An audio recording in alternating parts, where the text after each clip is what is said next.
여러분 안녕하세요. 5시간 투자해서 수능 한국사 1등급 맞게 신쌤입니다. 오늘이 그 10번째 시간인데요. 오늘의 주제는 조선 후기의 경제, 사회, 문화입니다. 자, 그럼 문제풀이 시작하겠습니다. 1번 2019년도 기출문제네요. 교사의 질문에 대한 학생의 답변으로 가장 적절한 것은 이 그림들은 김홍도와 신윤복의 작품입니다. 이들이 활동한 시기의 문화에 대해 발표해 볼까요? 여러분, 김홍도와 신윤복 언제 활동했죠? 그렇죠, 조선 후기에. 그럼 이 선생님의 질문 내용은 그렇죠, 조선 후기 문화에 대해 발표해 볼까요? 이렇게 되네요. 지문 한번 볼까요? 1번 황룡사 9층 목탑이 건립되었어요. 이건 신라시대 선덕여왕 때 얘기네요. 탈락. 2번 한글 소설가 사설시조가 유행하였어요. 2번이 정답이네요. 여러분, 조선 후기 문화의 특징, 서민문화의 발달, 그 중에서도 서민문화가 뭔데? 한글 소설, 사설시조, 탈춤, 풍속화, 민화 이런 것들이잖아요. 2번 정답이네. 2번 정답. 3번 독창적인 기법에 상감청자가 등장하였어요. 우선 상감청자 어느 시기? 고려시대. 고려시대 처음에는 순청자가 먼저 나옵니다. 11세기에 순청자가 등장했다가 12세기 중엽에 상감청자가 등장한다. 고려 때 얘기고. 4번 금속활자로 인쇄된 직지심체요절이 간행되었어요. 직지심체요절 언제 간행된다? 1377년 고려 우왕 때. 어디서? 청주 흥덕사에서. 이게 왜 유명하죠? 그렇죠, 이게 세계 최초로 금속 활자로 인쇄된 인쇄물이기 때문에 기억하셔야 됩니다. 이건. 하지만 이번 문제 정답은 아니었어요. 이건 고려 때 얘기니까. 5번 중국 남조의 영향을 받은 벽돌 무덤이 축조되었어요.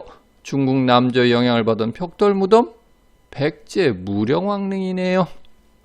정답은 2번이었습니다.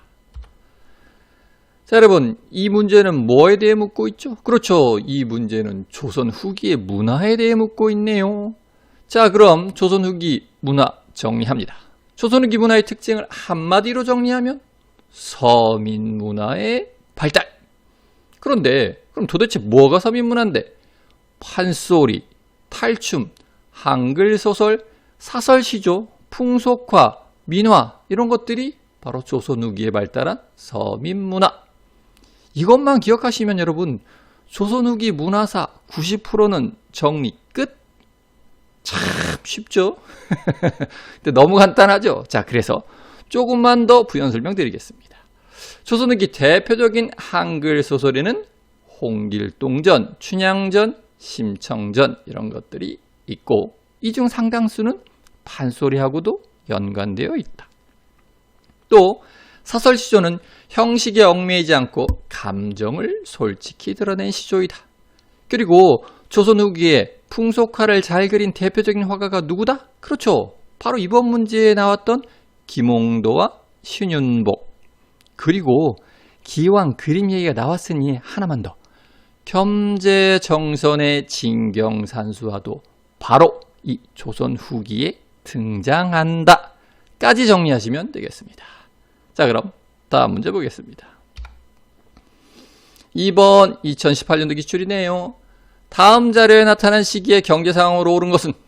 이 문서는 한글로 쓴 약속 증서이다. 이순이 장대윤에게서 상평통보로 70냥을 빌렸는데 그 돈을 갚지 못하면 자신이 경작하는 토지 가운데 세마지기를 장대윤에게 넘기겠다는 내용이다. 이런 내용의 편지를 보고 이 시기 어떤 시기인지 맞출 수 있을까요? 그렇죠, 여러분. 결정적인 힌트가 담겨 있네요. 뭐죠? 상평통보 70냥. 상평통보라는 화폐, 돈이 유통이 됐어야지 이 증서에다가 상평통보 70냥을 빌렸다라는 내용을 담을 수 있잖아요. 상평통보가 유통되던 시기는 조선 후기네. 따라서 이 문제는 조선 후기의 경제 상황으로 옳은 것, 이런 문제가 되겠네요. 1번 아라비아 상인들이 병난도에 어서 무역하였다. 이건 고려 때 얘기네요. 고려 때. 2번 관리들을 대상으로 전시과 제도가 시행되었다. 전시과 제도 언제 시행되죠? 고려 때. 2번도 고려 때 얘기고. 3번 담배를 비롯한 상품 작물이 재배되었다. 상품 작물 언제 재배되기 시작한다? 그렇죠. 조선 후기에 본격적으로 재배된다. 대표적인 상품 작물이 담배, 아니면 과일, 채소, 쌀도 들어가요. 어찌됐건 상품 작물의 재배 조선 후기. 따라서 3번이 정답. 4번 고액 화폐로 활구가 유통되었다. 활구란 화폐 언제 만들어진다? 그렇죠. 고려 숙종 때. 그때 돈 많이 만들어집니다. 해동통보, 삼한통보, 통국통보 이런 돈에다 은병인 활구까지 제작해서 유통시키려고 했으나 유통에는 성공하지 못한다. 고려 숙종 때 얘기. 5번 백성에게 정전이 지급되었다. 아이구야, 이건 더 옛날 얘기네. 백성에게 정전이 지급되었다라는 기록을 남긴 왕은 누구? 통일신라 성덕왕. 이거 통일신라 성덕왕 때 얘기네요. 탈락. 따라 정답 3번이었습니다. 자, 이 2번 문제에서 묻고 있는 것은 조선 후기의 경제네요. 그럼 조선 후기의 경제 정리합니다. 우선 조선 후기 숙종 때 상평통보라는 화폐가 전국적으로 유통된다. 사실 그 전에도 고려 때부터 많은 화폐가 주조되었지만 유통에는 모두 실패. 그러다 유통에도 최초로 성공한 것이 바로 이 조선 후기 상평통보. 또 조선 후기에는 이양법이 전국적으로 보급되었고 이로 인해 광작도 성행한다. 치대납부 방식도 타조법에서 도조법으로 바뀐다. 판농사에서도 견종법이 발달하고 채소, 과일, 담배 같은 상품 작물이 널리 재배되었고 고구마, 감자 같은 구황작물도 재배되었다.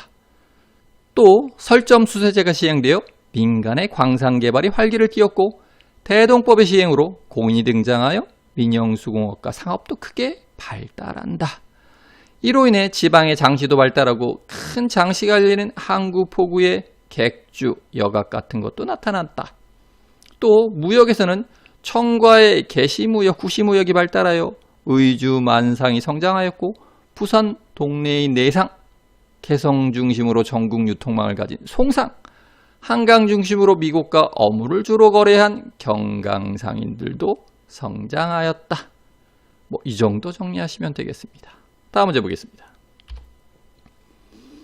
3번 2021년도 기출문제네요. 밑줄 친 이 법에 대한 설명으로 옳은 것은 광해군 때 이원익이 박납의 폐단을 혁파하고자 이 법의 시행을 건의하였다. 우선 경기도에 시범적으로 실시하였는데 백성은 이 법이 편하다고 여겼다. 그러나 권세가와 부호는 박납의 이익을 잃기 때문에 온갖 방법으로 저지하려 하였다. 이 법은 뭐죠? 광해군 때 경기도에 시범적으로 실시되어서 박납의 폐단을 혁파한 이 법, 바로 대동법. 따라서 대동법에 대한 설명 찾아라 하는 게 이 문제네요. 1번 공인이 성장하는 계기가 되었다. 1번 정답. 대동법이 시행되면서 공인이 등장하고 공인이 성장하게 되어 상공업도 발달하는 데 큰 역할을 한다. 1번 정답. 2번 지게야문을 통해 지게가 발급되었다. 여러분 우선 지게가 뭐죠? 지게? 그렇죠. 우리나라 최초의 근대적 토지 소유 문서. 이게 언제 발급된다? 대한제국기. 이거 발행하려고 만든 관부가 지게야문. 연도 모르셨던데 지게야문이 설치되는 해가 1901년. 어찌됐건 대한제국기 지게야문을 통해 지게가 발급되었다. 한참 뒤에 얘기네 이건. 3번 관리들에게 전지와 시지가 지급되었다. 앞글자만 따면 전시. 전시과네 전시과. 전지와 시지가 지급된 거. 전시과는 언제? 고려 때 얘기네. 고려 때. 4번 사회주의 운동을 탄압하기 위해 만들어졌다. 일제 강점기인 1925년에 사회주의자 탄압을 위해서 만들어진 게 치안유지법. 하지만 일제는 이 치안유지법을 가지고 그렇죠. 우리 민족주의 독립운동을 하던 사람들도 탄압하였다. 5번 유상매입, 유상분배를 원칙으로 시행되었다. 이거는 그렇죠. 우리나라 초대 이승만 정부 때 49년부터 50년까지 6.25 전쟁 직전에 시행된 농지개혁에 관한 설명이었네요. 자, 정답은 1번이었습니다. 여러분, 이 3번 문제는 대동법에 대해 묻고 있네요. 자, 그럼 대동법 정리합니다. 16세기부터 공납의 폐단, 즉 대신 납부하는 방납의 폐단이 극에 달한다. 그래서 백성들의 고통이 이만저만이 아니었는데 광해군 때 대동법이 경기도 지역에 처음으로 시범 실시되면서 큰 효과를 거두기 시작한다. 하지만 이 방납의 폐단을 이용해 부를 축적한 방납업자와 양반 지주층의 반대로 이 대동법은 전국적으로 확대 실시되는데 딱 100년이 걸린다. 핵심 내용은 이전의 공납은 집집마다 특산물, 즉 현물을 냈어야 했는데 이것이 토지 1결당 미곡 12도를 내는 것으로 변경된다. 이것을 공납의 전세화라고 하는데, 즉 이제 공납이요 토지세로 성격이 바뀐 거다. 그러면 토지를 많이 가진 양반부층은 이제 세금을 더 많이 내게 되었고, 토지가 적거나 아예 없는 양민층은 부담이 크게 줄어들게 되었다. 또한 쌀뿐만 아니라 옷감인 삼배나 무명, 그리고 돈으로도 납부가 가능해졌다.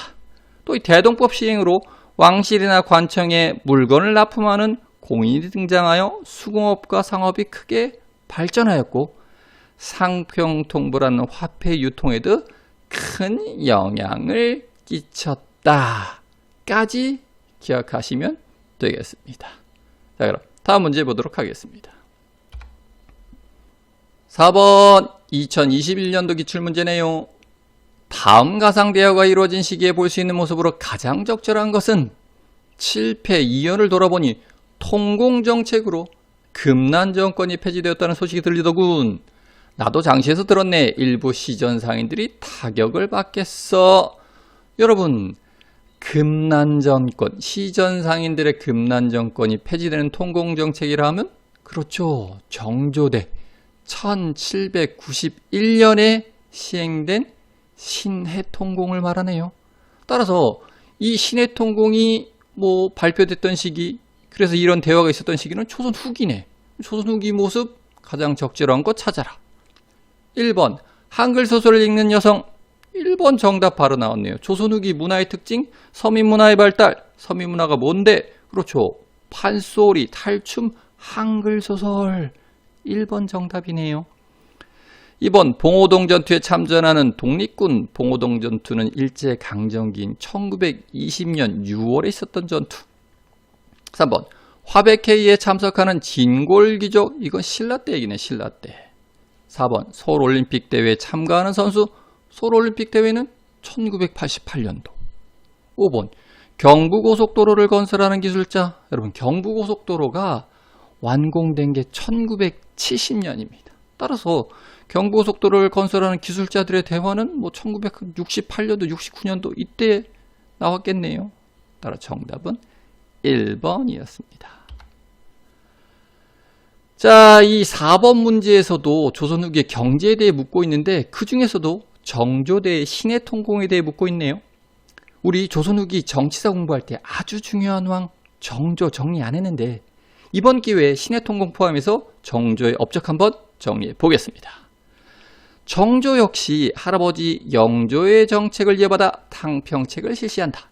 하지만 영조는 온건파만 등용하는 완론 탕평을 폈고, 정조는 각 붕당의 주장이 옳은지 그른지 적극적으로 시시비비를 가리자라는 줄론 탕평을 폈다.